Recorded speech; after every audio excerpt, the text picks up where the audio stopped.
Homme de Dieu, je vous salue au nom de Jésus. N'oubliez pas de vous abonner et de partager. La fois dernière, je vous ai parlé de 4 éléments, 4 corps surnaturels qui font de nous des êtres doués, intelligents, sages, de vrais chrétiens aussi et des hommes très prudents. Je vous avais parlé sur l'esprit. C'est par l'esprit que Dieu a créé toutes choses. C'est par l'esprit que l'homme arrive aujourd'hui à édifier les autres, à faire face à n'importe quelle tentation, à faire taire les envies de la chair. Ce n'est que l'esprit qui donne la vie, la chair n'est rien. Aujourd'hui, je vais vous parler de l'âme. L'âme ne meurt jamais. C'est l'âme qui nous pousse à agir. L'âme, c'est une partie de notre corps, surtout non coupable. L'âme agit selon les instructions données par l'esprit. Dans le livre de Genèse, chapitre 2, verset 7, l'Éternel forma l'homme. L'Éternel Dieu forma l'homme de la poussière de la terre. Il souffla dans ses narines un souffle de vie et l'homme devint un être vivant. La poussière est comparée à la chair. Nous les voyons même après la mort, lorsque l'homme se retrouve dans le cercueil. Les ossements restent, mais la chair devient poussière. Le souffle de vie est comparé à l'âme. C'est pourquoi l'homme arrive aujourd'hui à marcher, à évangéliser, à prier, à manger, à faire de grandes choses, en Jésus-Christ surtout. Dans le livre de Genèse, chapitre 1, verset 2, l'Esprit de Dieu, la Bible prouve que l'Esprit de Dieu était au-dessus des eaux. Tout a commencé par l'Esprit. Dieu a commencé par penser avant de s'imaginer. Il a pensé qu'il était un esprit puissant, un être surdoué. Il s'est imaginé qu'il pouvait créer toutes choses. Regardez la sagesse de notre Dieu. L'âme ne meurt jamais, premièrement, parce qu'elle est comparée à la foi. L'âme ne meurt jamais avant et après la mort. Pour comparer à la foi, là c'est quand nous vivons. Et la grande foi, la vraie foi, se laisse voir pendant nos moments de difficulté, nos moments de douleur. Dieu arrivera à exaucer nos prières que si notre âme agit, que si nous sommes en train de jouer dans la foi en Jésus.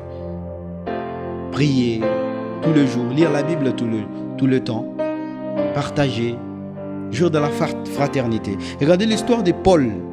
Paul, même quand il était dans la prison, Paul n'avait jamais cessé d'écrire, de partager l'évangile. Il envoyait des lettres, des écrits aux païens, aux hommes qui avaient soif de la justice. Regardez l'histoire de Jésus, auquel l'énorme foi de notre Seigneur et Sauveur Jésus, même quand il était sur la croix, il n'avait jamais cessé de croire. Il n'avait jamais cessé de faire confiance en son Dieu. Il criait et disait, Seigneur, pardonne, Père, pardonne leurs péchés, ils ne savent pas ce qu'ils font. Regardez l'histoire de Moïse, il était entouré des hommes décevants, des hommes qui ne croyaient pas totalement en Dieu. Mais Moïse n'avait jamais cessé de croire en son Dieu, en notre Père. Et par la suite, il avait fini par libérer son peuple de l'esclavagisme. Regardez l'histoire d'Abraham. Malgré son âge, Abraham n'avait jamais cessé de croire en Dieu.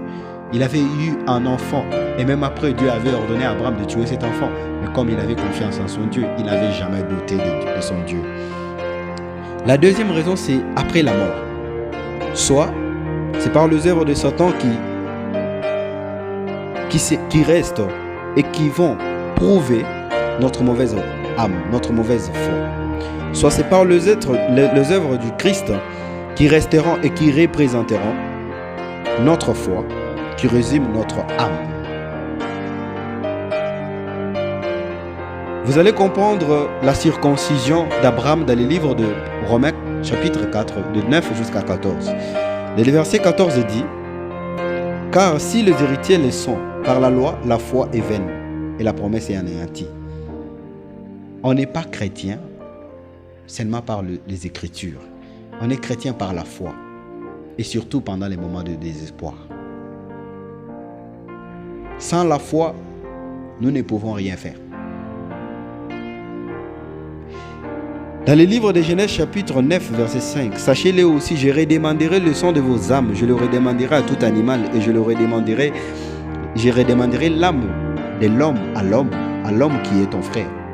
Lorsqu'il y a certaines personnes, lorsqu'ils arrivent à commettre un mal ou à briser le cœur de leur prochain, il y a toujours un cœur, il y a toujours l'âme qui le pousse à aller demander pardon. Mais si vous n'arrivez pas à comprendre cela, sachez que c'est Dieu qui vous appelle. Au dernier jour, après votre mort, Dieu vous redemandera cela. Il vous redemandera. Qu'est-ce que vous êtes resté faire sur la terre? Calomnier, mentir, voler, commettre le mal, forniquer, commettre l'adultère. Soyez des évangélistes. Partagez le message. Si vous avez des questions ou si vous avez besoin d'autres versets concernant l'âme, n'hésitez pas à me contacter. La Bible dit dans le livre de Lévitique, chapitre 17, verset 11, car l'âme de la chair est dans le sang. Je vous l'ai donné sur l'autel afin qu'il servît d'expiation pour vos âmes. Car c'est par l'âme que le sang fait l'expiation. Vous pouvez rendre votre sang pur juste à cause de votre repentance. Vous pouvez changer la situation de votre famille, la situation de votre vie juste à cause de la prière. Demeurez dans la présence de Dieu. Soyez bénis. L'âme de toute chair est dans le sang. Quiconque en mangera sera retranché. Ne brisez point, ne tuez point, mais édifiez, transformez de vie. Que mon Dieu vous bénisse. En Abraham, soyez énormément bénis, car je vous aime autant et passionnément.